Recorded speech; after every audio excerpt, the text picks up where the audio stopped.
Samantala naman, pinaplansang tigil pasada ng grupong tinaguriang Laban TNVS iniurong muna matapos makakuha ng go signal para sa isang dialogo sa LTFRB. Kasama mo sa balita, Radyoman Gerald Olip. RMN Live Report!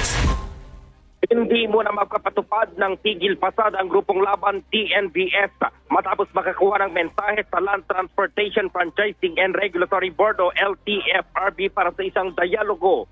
Ayon kay Jun De Leon, presidente ng Laban TNVS, inibitan mismo sila ni LTFRB Chair Vigor Mendoza II para sa isang konsultasyon kasama ang mga transport network company.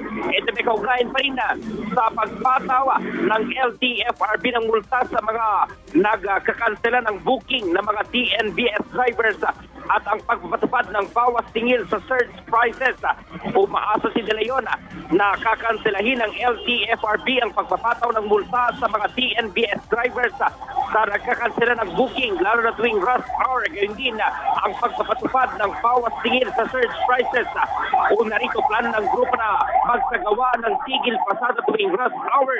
Simula bukas, Disyembre 17 hanggang Enero 4 sa susunod na taon. Kasama mo sa DZXL RMN Manila, Radyoman Gerald B. Ulep, Tataka, RMN.